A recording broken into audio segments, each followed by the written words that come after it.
In 2017, a woman called Aline Kayenda brought her 5-year-old son to an MSF cholera treatment clinic in the Democratic Republic of Congo. He was one of 55,000 locals who contracted the disease in 2017. But cholera actually affects 4 million people worldwide, resulting in about 140,000 deaths every year. So thankfully MSF were able to save Aline's son, and his life was saved. But undoubtedly the best cure for disease is prevention. So MSF provide clean water to places in crisis. They do this by taking water samples from local communities' water sources. These samples are incubated and they're tested for E. coli and for other coliforms which indicate that there's been fecal matter in the water source at some point. So MSF staff incubate these in Petri dishes and then manually count the colonies that grow. But there's a problem with this process.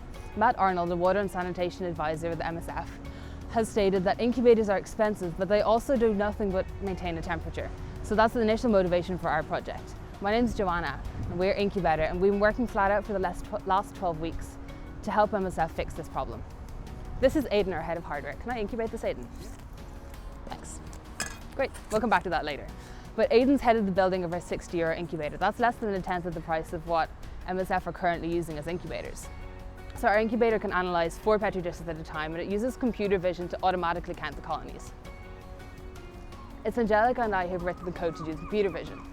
So the incubator automatically takes a photo at preset time intervals, and it analyses the photo to see what bacteria is grown. It can even distinguish between colonies that are touching each other. Dylan's done a great job analysing our user interface, or building our user interface in fact, and he's made our menu system too. That makes the box actually usable. And Morris is our head of research. So he's made sure that we hit all of MSF's needs, and that he steers us away from roadblocks along the way too.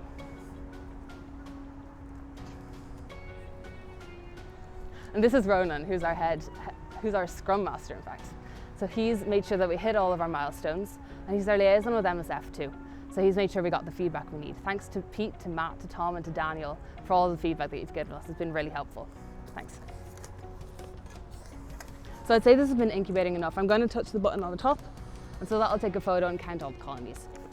If it finds a few colonies, it means that there's been fecal matter in the water at some point. If it finds 10 to 100 colonies, then it means that there's serious treatment needed. And if it finds over 100 colonies, then there's a big problem with the water. Thank you. So that's counted 18 colonies. Let's check, and it looks about right to me. Thank you.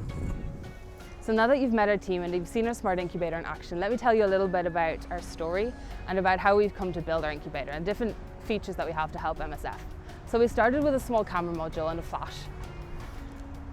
Then we built our way to include a heating module that can fit into any insulated box.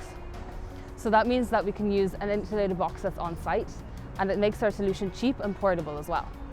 We built our vision code along the way, and we've also included battery and solar power capabilities as well as offline backup, which means that we don't need power source and we don't need internet to actually have this incubator working, analysing colonies.